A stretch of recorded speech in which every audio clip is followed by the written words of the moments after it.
Fibromialgia en niños y adolescentes. Todo lo que debes saber. La fibromialgia, FEM, es una condición crónica que se caracteriza por un dolor persistente y generalizado en músculos, articulaciones y otros tejidos blandos del cuerpo. Si bien la prevalencia de esta patología se sitúa en el 2,4% de la población adulta mayor de 20 años de edad, la fibromialgia en niños y adolescentes también es un cuadro clínico posible. Esta variante de la patología recibe un nombre propio, pues se conoce como síndrome de la fibromialgia juvenil, JFMS por su traducción al inglés como Juvenile Fibromyalgia Syndrome. Según fuentes que citaremos, la prevalencia oscila entre un 1,3 y un 6,2%, 8,8% en niñas y 3,9% en niños. Con estos datos en la mano, portales pediátricos argumentan que la fibromialgia juvenil es más común que las formas presentadas en adultos. Si quieres saberlo todo sobre esta patología, te recomendamos que sigas leyendo. ¿Qué es la fibromialgia? Como hemos dicho, la fibromialgia es una condición crónica caracterizada por un dolor musculoesquelético continuado, difuso y de presentación evidente en puntos clave del cuerpo. Los pacientes que lo experimentan también sufren fatiga, dolores de cabeza y dificultad para dormir, entre otras cosas. El dolor crónico es un problema en la población pediátrica y joven, en especial en pacientes adolescentes, tal y como indica Acta Biomédica.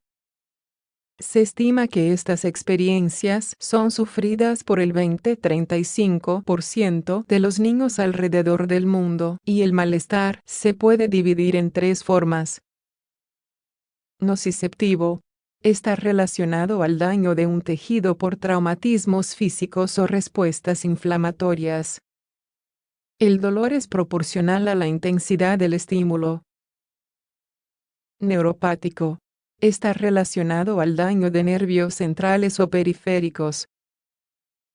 Los estímulos se perciben más dolorosos de lo que realmente son, disestesia, o aparecen interacciones que no deberían generar malestar, pero sí lo hacen, alodinia.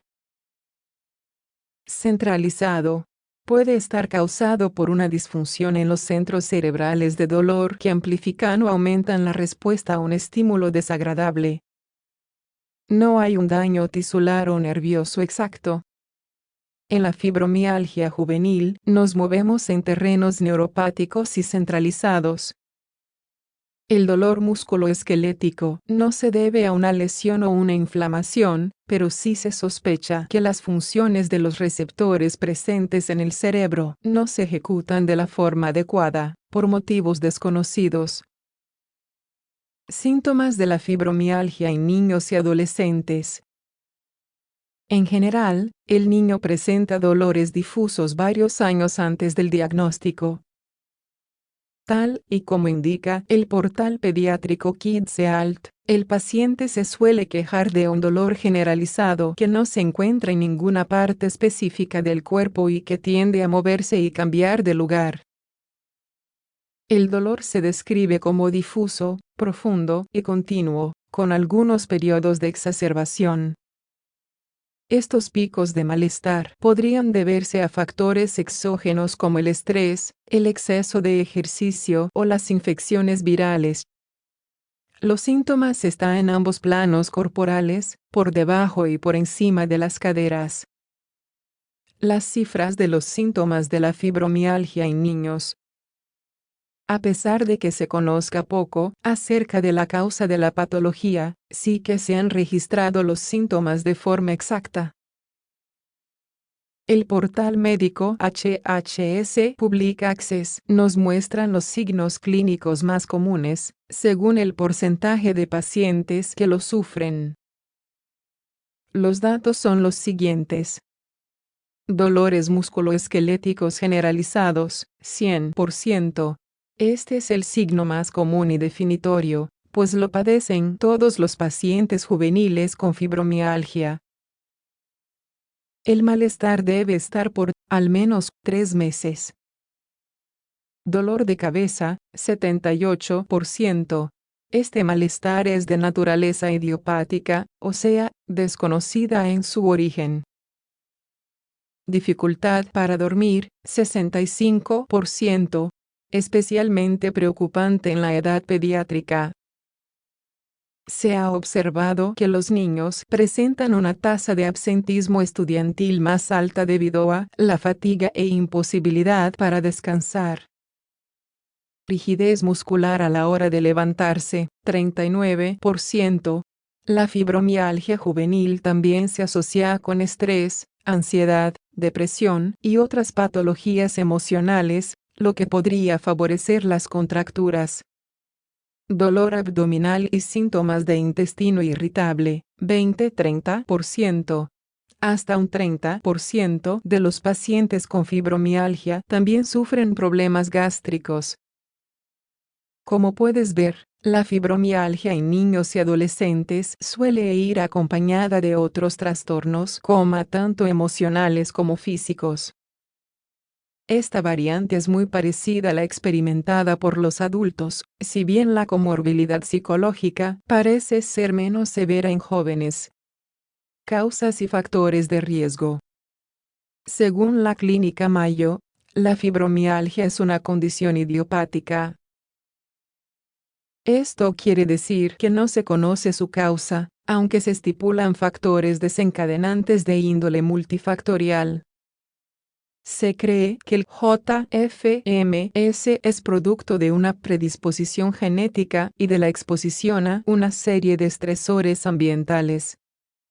Cuando el niño se expone a estos eventos, se produce un suceso conocido como sensibilización del sistema nervioso central. Este es un fenómeno muy complejo, pero nos basta con saber que los pacientes que lo desarrollan tienen una hiperexcitabilidad en los circuitos nociceptivos, debido a cambios en la actividad de transmisión entre neuronas.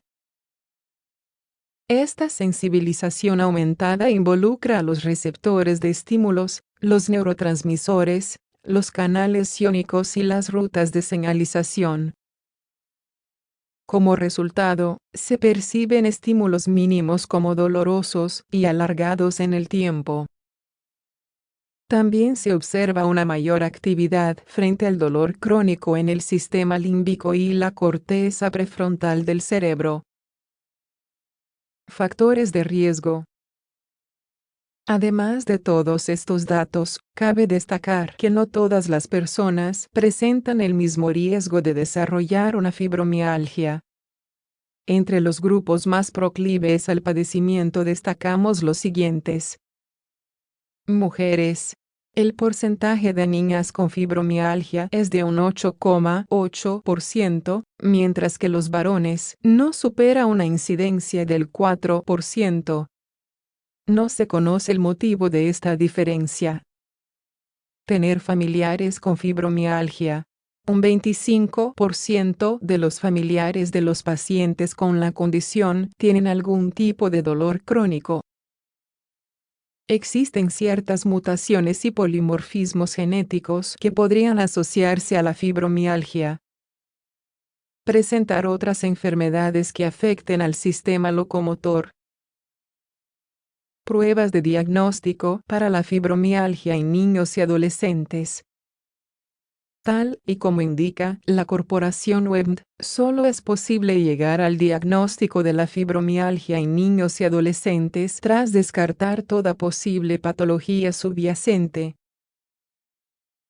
Antes se utilizaban los puntos sensibles para cuantificar el dolor en el paciente, pero ahora esto no se hace, ya que no reporta suficiente información diagnóstica.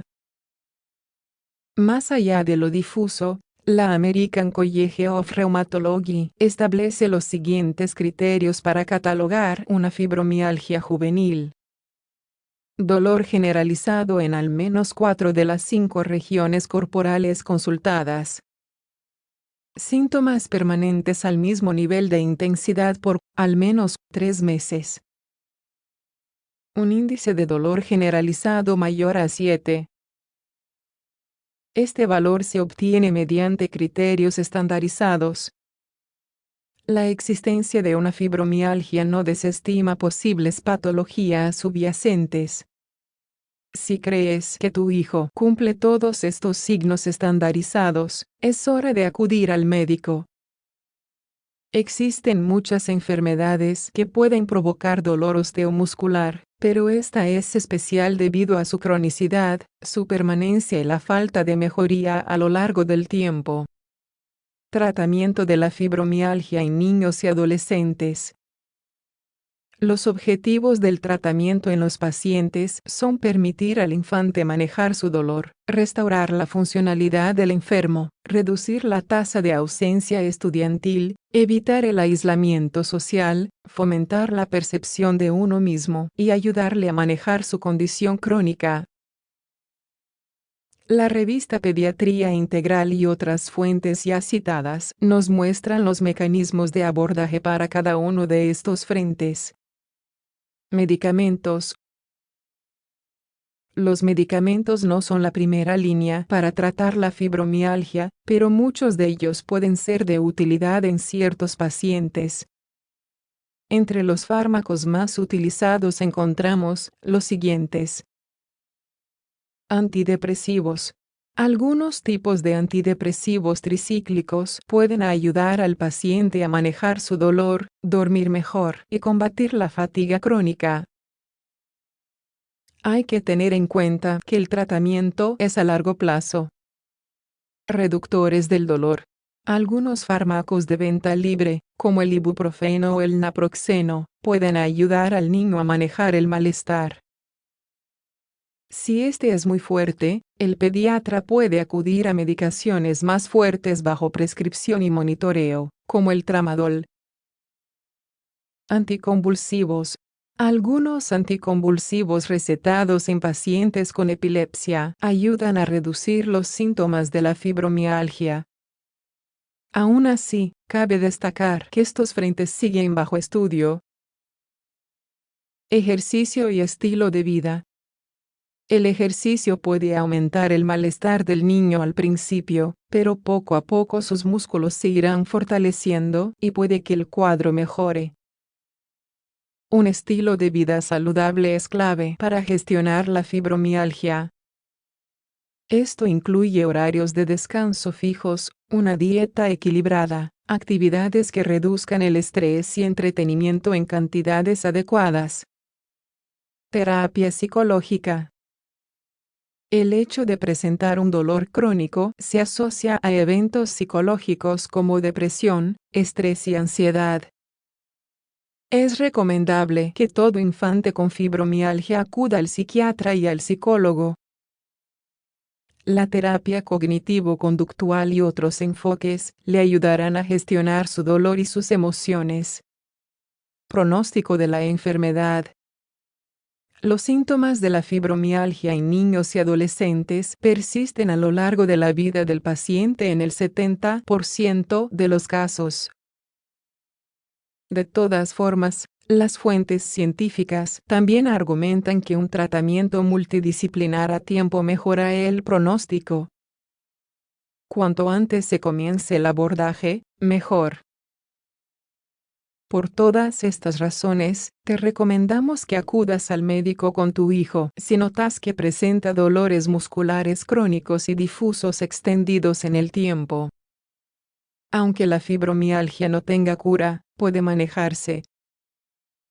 La calidad de vida mejorará drásticamente con el enfoque adecuado,